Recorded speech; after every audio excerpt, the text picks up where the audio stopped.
Hi friend, কেমন আছো তোমরা? আশা করি ভালোই আছো। আমিও খুব ভালো আছি। আজকে আমি তোমাদের সাথে নিরামিষ বরবটির রেসিপি শেয়ার করব। অনেক সময় হয় না যে মাছ মাংস খেতে খেতে কিন্তু আর কিছুই ভালো লাগে না, কোনো মশলাপাতি খেতে। তখন কিন্তু এই রেসিপিটা যদি আমরা রান্না করি তবে এটা দিয়ে কিন্তু আমরা ভাত বা রুটি খুব ভালোভাবে খেতে পারি। তো চলো বেশি কথা না বাড়িয়ে আমি শুরু করছি এই নিরামিষ রেসিপিটা। তো তোমরা এই ভিডিওটা দেখতে থাকো শেষ পর্যন্ত।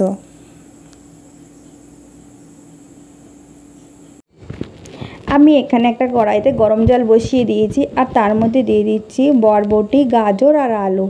আমি এগুলো একটু লম্বা লম্বা করে কেটে নিয়েছি আর এগুলো আমি একটু ভাপ দিয়ে নেব, মানে 2-3 মিনিট মতো ভাপ দিয়ে আমি তুলে জল ঝরিয়ে নেব। এখন আমি একটা কড়াইতে সর্ষের তেল দিয়ে নিয়েছি। তেলটা আমি একটু গরম করে নেব। তেল ভালোভাবে গরম হয়ে গেলে তার মধ্যে দিয়ে দিচ্ছি সয়াবিন দিয়ে আমি একটু ভালো করে নেড়ে নিচ্ছি। আর এখন দিয়ে দেব স্বাদ মতো লবণ।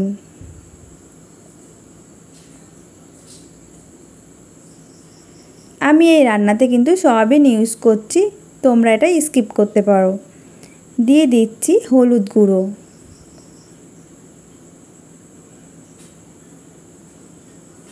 আর এটা আমি ভেজে তুলে নেব। সয়াবিন আমি ভালো করে ভেজে তুলে নিয়েছি আর এখন ওই কড়াইতেই দিয়ে দিয়েছি কিছুটা সর্ষের তেল। তেলটা গরম হয়ে গেছে। এখন ওর মধ্যে দিয়ে দিচ্ছি একটা তেজপাতা আমি ছিঁড়ে নিয়েছি আর একটা শুকনো লঙ্কাও ছিঁড়ে নিয়েছি। দিয়ে দিচ্ছি 5 ফোড়ন। আমি এটা একটু ভেজে নেব।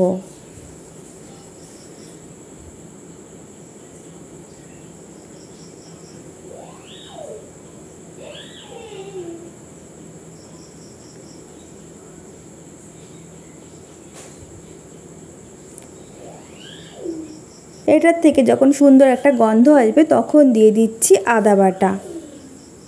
আমি অল্প পরিমাণে আদা বেটে নিয়েছি, দিয়ে একটু ভেজে নিচ্ছি। আর আমি যে সবজিটা সিদ্ধ করে নিয়েছিলাম, মানে ভাপ দিয়ে নিয়েছিলাম, দিয়ে দেব তার মধ্যে।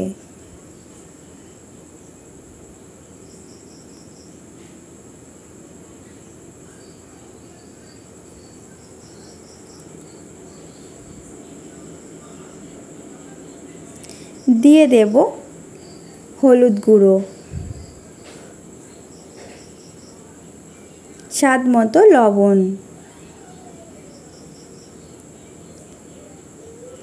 এখন আমি সব কিছু ভালো করে মিশিয়ে নিচ্ছি। দিয়ে দিচ্ছি 2টো কাঁচা লঙ্কা। এখানে তোমরা শুকনো লঙ্কার গুঁড়ো ইউজ করতে পারো। আমি এই সবজিটা একটু ভেজে নেব। সবজি আমি ভেজে নিয়েছি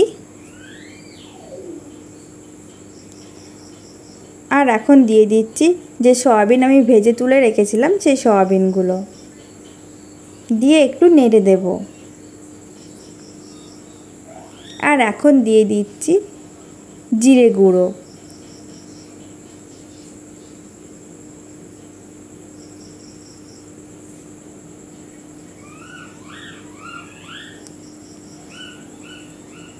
দিয়ে দেব সামান্য জল।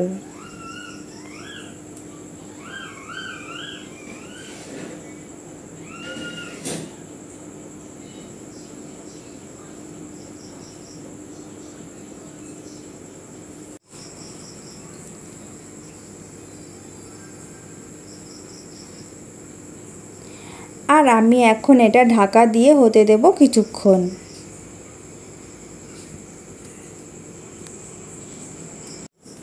কিছুক্ষণ পর ঢাকনা খুলে দেখে নিচ্ছি। আর এখন আমি এটা নেড়ে দেব।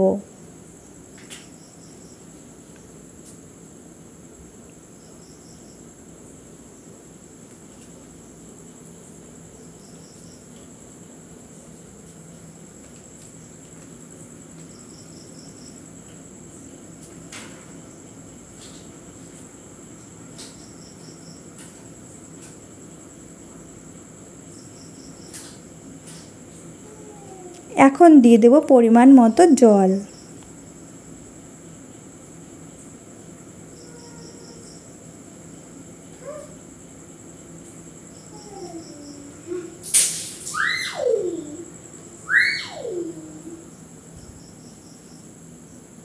আর আমি এটা ঢাকা দিয়ে হতে দেব আরও কিছুক্ষণ পর ঢাকনা খুলে দেখে নিচ্ছি।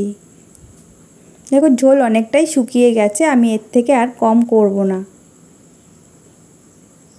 এখন আমি দিয়ে দিচ্ছি সামান্য চিনি। এই চিনিটা দিলে কিন্তু নিরামিষ তরকারিটা খেতে খুব ভালো লাগে। আর দিয়ে দিচ্ছি গরম মশলা গুঁড়ো।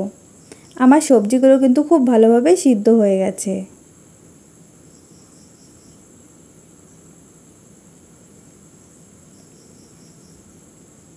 আর এখন সব কিছু খুব ভালোভাবে মিশিয়ে নিচ্ছি। আর আমি এটা 1 মিনিট ঢাকা দিয়ে নামিয়ে নেব। তো বন্ধুরা, তোমাদের কাছে আমার এই রেসিপিটা কেমন লেগেছে? নিরামিষ দিনে হোক কিংবা মাছ মাংস খেতে খেতে যখন আর ভালো লাগবে না, অবশ্যই রেসিপিটা কিন্তু তোমরা ট্রাই করে দেখতে পারো। এটা খেতে কিন্তু অসাধারণ লাগে। এটা একবার খেলে কিন্তু তোমাদের ইচ্ছা হবে বারবার এটা তৈরি করে খাই। আর তোমাদের কাছে আমার এই রেসিপিটা যদি ভালো লেগে থাকে, অবশ্যই লাইক, কমেন্ট এবং শেয়ার করে দিও।